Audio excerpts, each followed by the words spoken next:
नमस्कार, मैं हरी, आप देख रहे हैं डिजिटल न्यूज झारखंड। आइए जानते हैं झारखंड के प्रमुख खबरों के बारे में। इससे पहले से छोटी सी निवेदन की अगर आप चैनल में नए हैं तो चैनल को सब्सक्राइब अवश्य कर लें ताकि झारखंड के हर छोटी बड़ी खबर आप तक पहुंचा सकें। तो चलिए शुरू करते हैं आज की पहली और बड़ी खबर से। सोमवार को हुई कैबिनेट की बैठक में निकाय चुनाव के लिए ओबीसी आरक्षण तय करेगी पिछड़ा आयोग। विद्यालय में 4096 पद सृजित। वैसे बता दो, झारखंड के निकाय चुनाव में ओबीसी आरक्षण अब पिछड़ा आयोग तय करेगी। राज्य पिछड़ा आयोग के गठन की स्वीकृति दी गई है।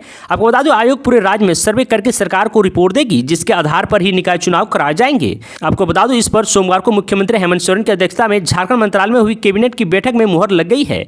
आपको बता दो, राज्य कैबिनेट की बैठक में कुल 43 प्रस्तावों को स्वीकृति दी गई है। वहीं वर्ष 2016-17 में उत्कृष्ट 189 माध्यमिक विद्यालय के प्रधानाध्यापक, शिक्षक एवं शिक्षकेतर कर्मियों के पद सृजित की स्वीकृति दी गई है। इसके तहत करीब 4069 पद सृजित करने के प्रस्ताव पर भी मुहर लग गई है।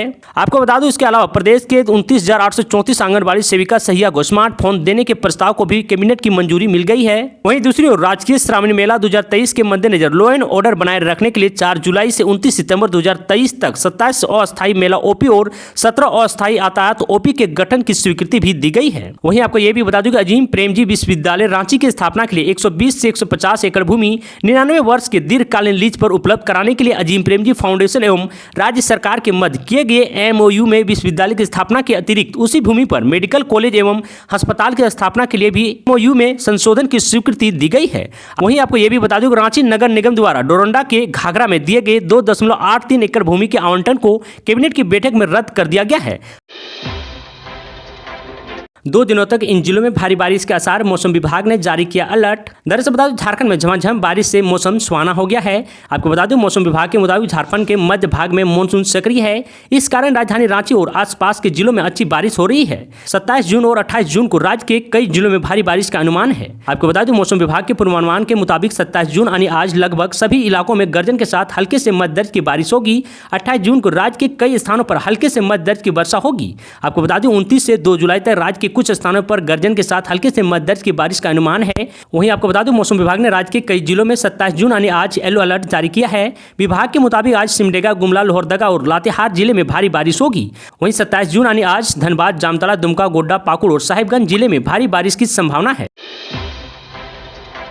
बीसीसीएल कर्मियों के लिए खुशखबरी, फिर से होने जा रही है आवास भत्ते का भुगतान। ड्राफ्ट तैयार करने में जुटी कमेटी। दरअसल बता दो, धनबाद बीसीसीएल ने चालू वित्त वर्ष में मुनाफा किया है। अधिकारियों व कर्मचारियों को कोरोना काल के दौरान बंद किए गए आवास भत्ते को फिर से शुरू करने को लेकर बीसीसीएल प्रबंधन विचार कर रही है। आपको बता दूं, निदेशक मंडल की बैठक में इस प्रस्ताव को मंजूरी के लिए रखा जाएगा। इसको लेकर ड्राफ्ट तैयार किया जा रहा है। इसे वित्त वर्ष 2023-24 से ही लागू करने की योजना बनाई जा रही है। अफसर एसोसिएशन व श्रम संगठन इसको लेकर लगातार प्रबंधन के समक्ष मामला को उठा रहे हैं। आपको बता दूं, बीसीसीएल में 1924 अधिकारी व 37,000 कर्मचारी हैं। आपको बता दूं, कितने लोगों को इसका लाभ मिलेगा और कितने लोगों को कंपनी के आवास का आवंटन, इसका ऑडिट भी कराया जाएगा। गौरतलब है कि लगातार घाटे में चल रही कंपनी के प्रबंधन में कोरोना के बहाने अधिकारियों व कर्मचारियों को मिलने वाले आवास भत्ते को रोक लगा दी थी।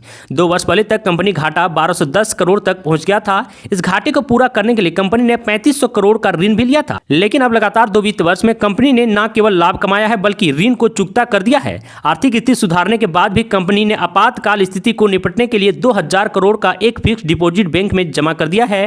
आपको बता दो, यही कारण है कि निदेशक मंडल ने अधिकारियों व कर्मचारियों को फिर से आवास भत्ता, अन्य सुविधाएं देने का विचार कर रही है।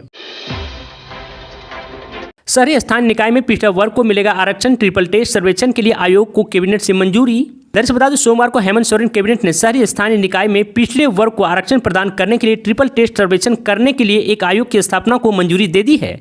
आपको बता दूं, ट्रिपल टेस्ट में सरकार को स्थानीय निकाय में अन्य पिछड़ा वर्ग ओबीसी के लिए आरक्षण को अंतिम रूप देने के लिए सुप्रीम कोर्ट द्वारा निर्धारित 3 कामों को पूरा करने की आवश्यकता होती है। आपको बता दूं, झारखंड कैबिनेट सचिव वंदना डांडे ने मुख्यमंत्री की अध्यक्षता में हुई कैबिनेट की बैठक के बाद संवाददाताओं से कहा कि कैबिनेट ने शहरी स्थानीय निकाय में अधिसूचित करने के शहरी विकास विभाग के प्रस्ताव को मंजूरी दे दी है। आपको बता दें, राज्य में 34 स्थानीय निकाय का चुनाव लंबित है, जबकि 14 यूएलबी का कार्यकाल मई 2020 में समाप्त हो गया है। और दरअसल बता दें, राज्य की सोरेन सरकार ने पहले सभी 34 यूएलबी के लिए ओबीसी आरक्षण के बिना चुनाव कराने का फैसला किया था। पिछले साल दिसंबर में राज्य सरकार ने चुनाव कराने का प्रस्ताव राज्यपाल को भेजा था। इस मामले में राज्यपाल ने अपनी सहमति दे दी थी। हालांकि इससे पहले कि राज्य चुनाव आयोग तारीख को अधिसूचित कर पाता, सरकार ने ओबीसी आरक्षण के लिए ट्रिपल टेस्ट आयोजित करने का फैसला किया था। इस बार ट्रिपल टेस्ट होने के बाद ही नगर निकाय का चुनाव होगा। सरकार की बड़ी घोषणा, जल्द करा लें आधार कार्ड अपडेट, नहीं तो कई सुविधाएं हो जाएगी बंद। दरअसल बताओ 10 साल पहले वाले आधार कार्ड को यदि आप अपडेट नहीं किए हैं तो जल्द से जल्द अपडेट कराना जरूरी है। आधार में मोबाइल नंबर को आवश्यक पंजीकृत कराएं ताकि आधार द्वारा OTP से मिलने वाली सुविधाओं का आप लाभ से वंचित न रह जाएं। काफी लोगों को आयुष्मान स्वास्थ्य योजना के अंतर्गत अस्पताल में इलाज की सुविधा इसलिए नहीं मिल पा रही है क्योंकि उसके आधार में बायोमेट्रिक अपडेट 10 साल पहले का है। उन्हें बायोमेट्रिक प्रमाणीकरण में असुविधा हो रही है, इसलिए अपने अपने आधार कार्ड में बायोमेट्रिक एवं मोबाइल अपडेट के साथ साथ आधार में अपने पहचान का प्रमाण और पते का प्रमाण देकर आधार का सत्यापन जरूर करा लें। आपको बता दो आधार कार्ड ऑनलाइन और ऑफलाइन दोनों तरीके से अपडेट करा सकते हैं। ऑनलाइन अपडेट कराने का शुल्क 25 रुपये और ऑफलाइन के लिए 50 रुपये लिए जाते हैं। ऑफलाइन अपडेट के लिए आधार सेवा केंद्र old Purulia road skyline tower के बगल में मानगो चौक के पास किया जाता है। आपको बता दूं वहां जमशेदपुर में आधार सेवा केंद्र में आकार अपडेट या नया आधार कार्ड भी बनवा सकते हैं। 10 लाख का इनामी नक्सली कमांडर अरविंद भुइयां पलामू के मानतू से गिरफ्तार। दरअसल बता दो बिहार झारखंड में 100 से भी अधिक बड़ी नक्सल घटनाओं को अंजाम देने वाला बिहार सरकार द्वारा घोषित 10 लाख का इनामी माओवादी कमांडर अरविंद भुइयां उर्फ मुखिया जी को बिहार के सुरक्षा बलों ने पलामू के मनातू क्षेत्र से गिरफ्तार किया है। आपको बता दो इनामी नक्सली की गिरफ्तारी बिहार से सटे इलाके से हुई है। इस गिरफ्तारी को पुलिस जहां बड़ी कामयाबी मान रही है वहीं माओवादियों के लिए यह बड़ा झटका माना जा रहा है। दरअसल आपको बता दो कम उम्र से ही माओवादी दस्ते में सक्रिय अरविंद भुइयां मूल रूप से बिहार का रहने वाला है। गया जिला के विराज गाँव का रहने वाला अरविंद भुइयां शुरू से ही कुशग्रह बुद्धि और तेज तरार का था। माओवादियों से संपर्क में आने के बाद वह उसे और आकर्षित होता गया। संगठन में शामिल होने के कुछ समय बाद ही वह अपने कार्यों से बड़े माओवादियों लीडरों को प्रभावित करने में सफल रहा। जल्द ही वह संगठनों में अपना प्रभाव विस्तार किया और कई पदों पर रहा। आपको बता दें शुरू के दिनों में वह अपने प्रभाव वाले इलाके में अपना रॉबिन हुड वाले इमेज के कारण लोकप्रियता रहा। यही कारण था कि उसे ग्रामीणों का भी सपोर्ट मिलता रहा। ईडी ने नीरज मित्तल सहित 3 आरोपियों को 5 दिनों की रिमांड पर लिया। 27 जून यानी आज होगा पूछताछ। दरअसल बता दूं पीएमएलए कोर्ट ने ग्रामीण विकास विभाग के suspend chief engineer Birendra Ram के 3 मददगार नीरज मित्तल, राम प्रकाश भाटिया और तारा चंद को 5 दिनों की रिमांड पर ईडी को दी है। आपको बता दूं तीनों आरोपियों पर बीरेंद्र राम की काली कमाई को सफेद करने में मदद करने का आरोप है। बता दें कि ईडी द्वारा तीनों आरोपियों को गिरफ्तार कर कोर्ट में पेश कर 6 दिनों की रिमांड मांगी गई थी। इस पर कोर्ट ने 5 दिनों की रिमांड दी है। आपको बता दूं ईडी अब गिरफ्तार तीनों आरोपियों से कई अहम जानकारियां प्राप्त करेगी।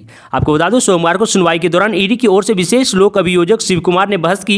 उन्होंने कोर्ट को बताया कि तीनों आरोपियों की मनी लॉन्ड्रिंग में महत्वपूर्ण भूमिका है, इसलिए इनसे पूछताछ जरूरी है। वहीं आपको बता दूं आरोपी नीरज मित्तल की तरफ से अधिवक्ता विक्रांत सिन्हा तथा राम प्रकाश भाटिया व तारा चंद की तरफ से अधिवक्ता सौरभ पांडे ने रिमांड का विरोध किया है। आपको बता दूं मंगलवार को तीनों को पूछताछ के लिए बिरसा मुंडा केंद्र कारा होटवार से रांची के एयरपोर्ट स्थित ईडी कार्यालय ले जाया जाएगा। 60-40 वाली नियोजन नीति पर स्पीकर रविंद्रनाथ महतो का बड़ा बयान। दरअसल बता झारखंड में हेमंत सोरेन सरकार द्वारा लाई गई नियोजन नीति और इसमें 60-40 के प्रावधान के खिलाफ जारी विरोध प्रदर्शन पर झारखंड विधानसभा अध्यक्ष रविंद्रनाथ महतो का बड़ा बयान दिया है। आपको बता दो अपने विधानसभा क्षेत्र में आयोजित एक जनसभा को संबोधित करते हुए बीजेपी पर प्रोच हमला बोलते हुए स्पीकर ने कहा कि छात्रों को नई नियोजन नीति पर भ्रमित किया जा रहा है।